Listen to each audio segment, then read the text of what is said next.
Mixing the tour analog was a request from the band directly. We started out with digital consoles.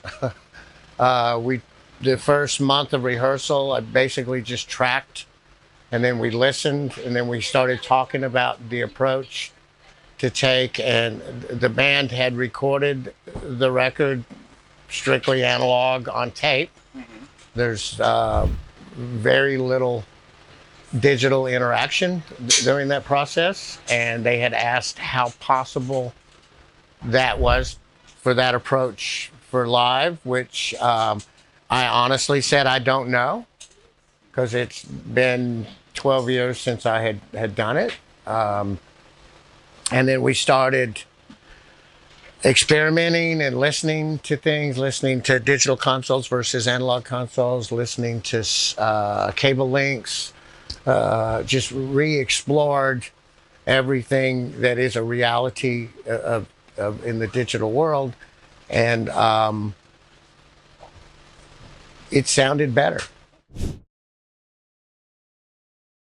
Yeah. Well, since being introduced to it, which I saw, Andy Meyer was doing Justin Timberlake, and I saw a picture of his setup, and I kind of zoomed in and was looking at what he had, and one of the 500 pieces he had that I had never seen before was a Downey. And I called Andy, and he steered me to Rob, which got me one to try, and I started buying them, and I like them very much. I like the WesAudio stuff mainly for how it sounds. The digital control is an extra feature that's I don't usually fully implement, so I mainly use it for the sonic characteristics. Rob let me try a Mimus, and now I have several of them.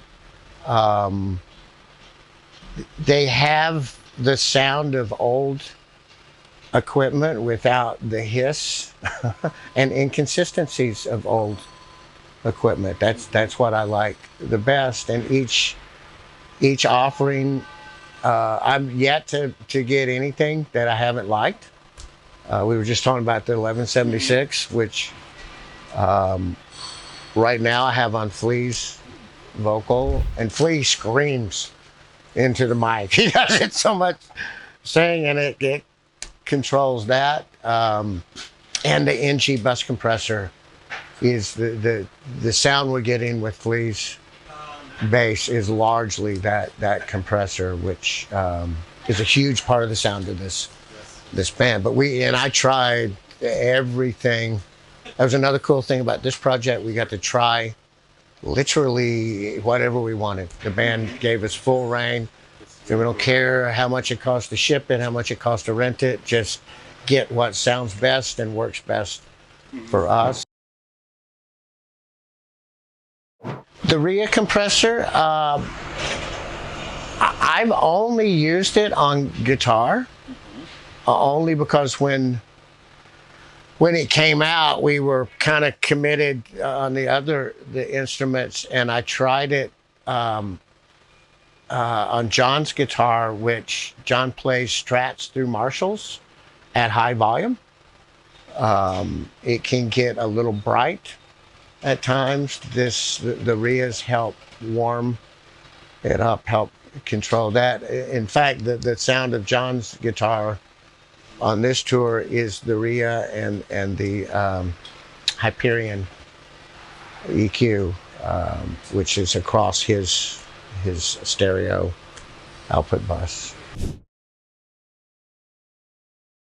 Well, the one thing about mixing digitally that I like and miss is having the ability to put groups into groups and having EQ on groups as well as inputs. Analog consoles do not have EQs on groups. So we added a bunch of the Hyperion and Prometheus EQs to make it more like I'm used to mixing now. And this is, we're contouring. I think we have 9 parametrics we've added, outboard parametrics, and then the one Pultec style. And again, it's chasing the tones. This band is a big kick sound, a big snare sound, a big guitar sound, a big bass sound, and a vocal that sits on top of it. And in searching out those sounds, we ended up with the RIAs and the EQs, and we tried lots of different stuff. I like to buy audio gear, so I love trying new stuff and then buying it if it worked. But it's like I said, I like the Wes stuff for the sound of it, and most of it's 500 series, so we have an enormous amount of processing power. And I mean, this looks large, but and there's stuff underneath.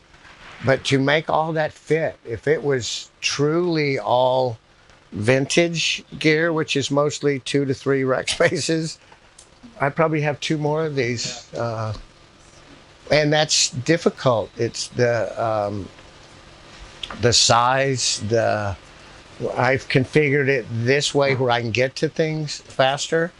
And this band doesn't sound check. They jam for the first 5-6 minutes of the show, and that's our check. We adjust everything for the room, and they get comfortable, and then they start the show, which is different than most. So I'm doing quite a bit of movement. And we play various type venues. It's mostly stadiums on this, but a lot of open fields where I can turn the reverbs back on. And okay, thank you. Oh, yeah, you're welcome. It's a pleasure. Thank